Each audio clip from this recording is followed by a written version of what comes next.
I'm Robert Moss, a food writer and culinary historian in Charleston, South Carolina, and I'm your virtual host for Delicious History, Cooking with Lowcountry Chefs. In this installment, we're getting a modern twist on classic comfort food, shepherd's pie. You know, some traditional South Carolina dishes like Hop and John and okra soup date all the way back to the colonial era, but most came along a good bit later. Shepherd's pie is sort of like fried green tomatoes or pimento cheese in that it really entered the southern food scene around the early 20th century, and it did so by way of a movement called domestic science, which you may know by its later name, home economics. This was a movement that first got launched in the 19th century as a way to try to teach young homemakers how to care for their home, and that would include cooking. The domestic scientists founded cooking schools. They created cookbooks like the Boston Cooking School cookbook that was sold throughout the country. And they wrote syndicated newspaper columns that appeared in newspapers all over the place, including in South Carolina. And those newspaper columns were actually how some of the South Carolina's most beloved dishes first made its way into South Carolinians' kitchens. Yeah, the first example I can find of a recipe for shepherd's pie appearing in a South Carolina newspaper was a 1906 issue of the Bamberg Herald, and it was in a syndicated column called Helpful Hints for the Home. And the column opened up, "The careful housekeeper never wastes any leftovers, but utilizes them in the preparation of appetizing dishes." And that's exactly what shepherd's pie was at the beginning. The shepherd part associated with sheep, and originally it was a dish made with mutton. That recipe from the Bamberg Herald is basically a meat pie, but it uses a layer of mashed potatoes on top rather than a pastry crust. And it starts with a brown sauce, one of the staples of the domestic science kitchen, which is basically a meat stock or gravy that's thickened with butter or flour. In it, you chop up leftover roasted mutton, usually from maybe the dinner the night before, season it with salt and pepper, onion juice, maybe a dash of curry powder, and lots of brown sauce. And of course, you spread that mixture in a pan, top it with mashed potatoes, and bake it in the oven. So, syndicated columns like these introduced a whole bunch of dishes that later became beloved sort of, home specialties that people associated with growing up. Flash forward to the 1980s and 1990s, and there was a culinary revolution underway in South Carolina's restaurants. Chefs who'd been classically trained and mastered all the French dishes started turning their attention and their focus to their own backyards and started looking back to the dishes they remembered from growing up. They started putting ingredients on fine dining tables that you never would have found in previous years, like okra and grits. And of course, they took these comfort foods from their childhood and put a few twists and spins on, like using fresh herbs, maybe some classical sauces, and a couple other fine dining twists. In the process, they created what was now known as the New Southern Revolution, which really marked the emergence of South Carolina's restaurants on the national scene. And I think an excellent example of this is the Braised Shortrib shepherd's pie from Jimmy Hildebrand and Jesse Gogan of Root, a restaurant in Georgetown. They aren't using mutton, and they aren't using leftover roast beef either. As you'll see, Chef Gogan definitely puts a few upscale twists on the preparation.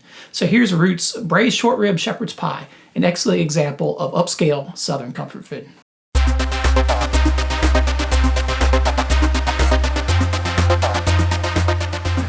Hey guys, my name is Jimmy Hildebrand. I am the owner of Root here in Georgetown, South Carolina.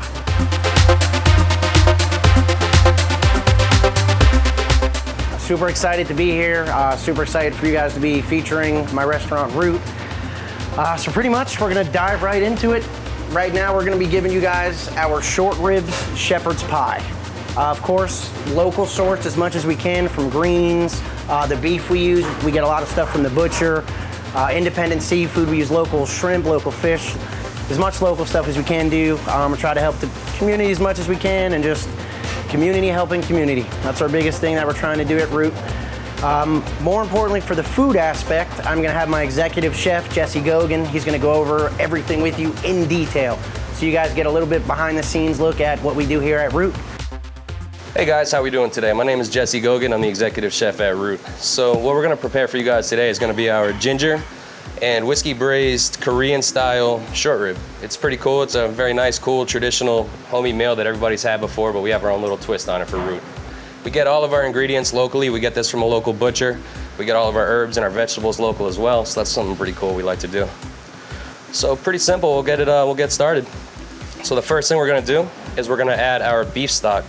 Now, I save all my au jus at the very end of all this, all my drippings, so that way I have it all for the next time. So it gives it some good flavor.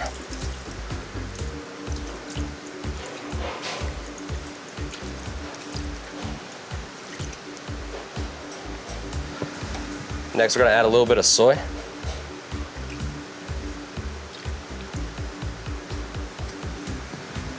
After that, we're gonna use a little bit of bourbon. You can use whatever kind you like. I like to use Angel's Envy.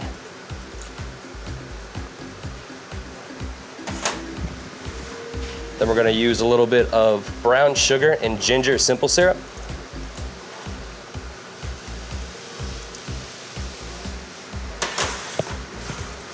And a splash of rice vinegar.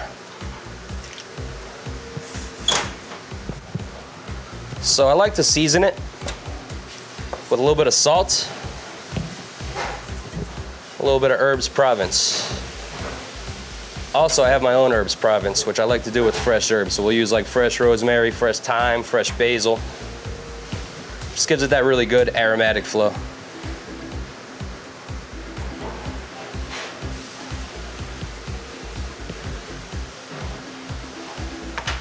So I'll just kind of rub it all over it.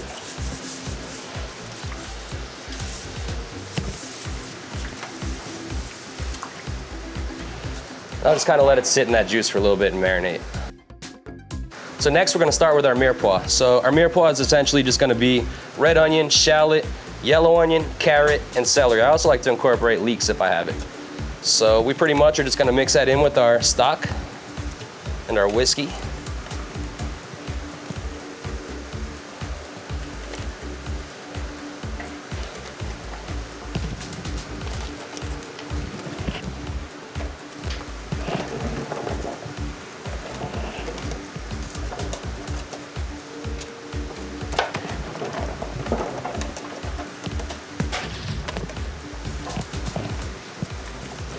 I just kind of like to mix it all in there, get a little bit underneath the meat. Just make sure they're all wet. So that's pretty much the base of it. And after that, what we're gonna do is we're gonna wrap it in tin foil.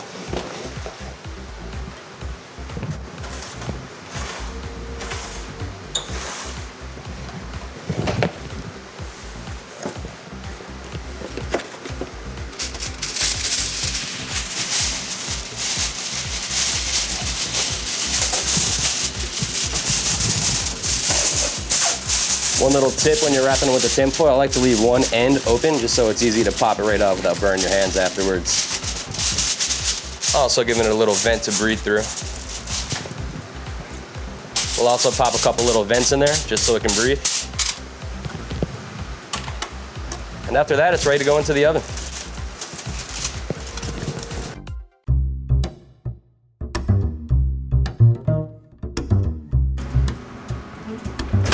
Now I usually set that to about 200 degrees, and I'm gonna let it sit for about 4 hours so it gets nice and tender, falling right off the bone.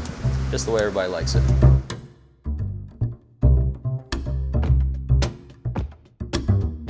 All right guys, here's where the magic happens. We're finally ready, we're gonna pull it out. You can smell the rosemary, it's awesome. All right guys, and there you have it. There's the finished product. So that's gonna be our ginger and whiskey braised Korean style short rib. You can really smell the aroma of the ginger and the rosemary right now. It's pretty awesome. So I like to always make sure that the bone will just pop right out like butter, baby. Now we're just gonna let it sit here and we're gonna let it rest probably for about 30-40 minutes, get to temp, and we'll start chopping it up.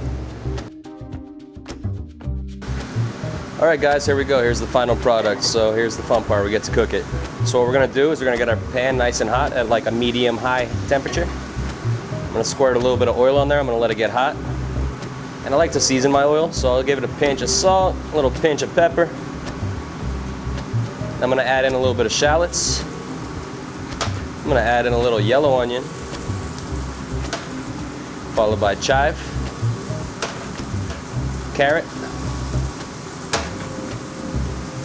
and peas. I'm gonna give that like a little toss. I'm gonna pinch in a little bit of pepper. I'm gonna pinch in a little bit of salt.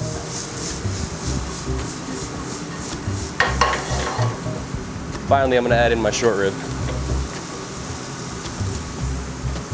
So we're gonna give that a nice little toss.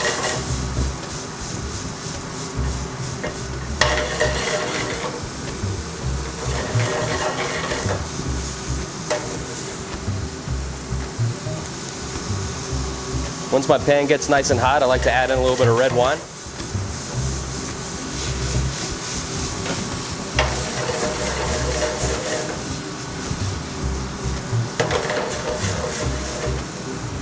I'm gonna add in about a shot of marinara. About a shot of my ginger and lemon infused demi-glace.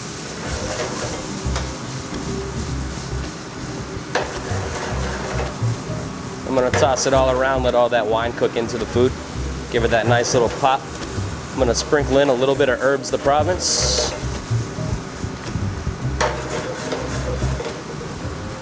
And that's what you're looking for, folks, just like that.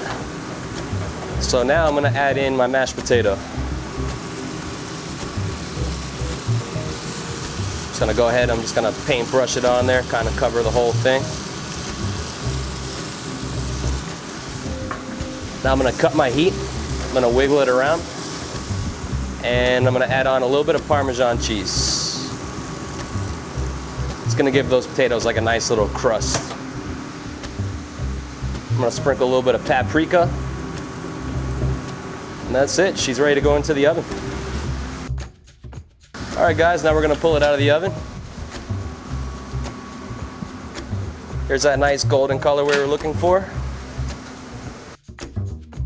All right guys, now we're gonna plate the dish.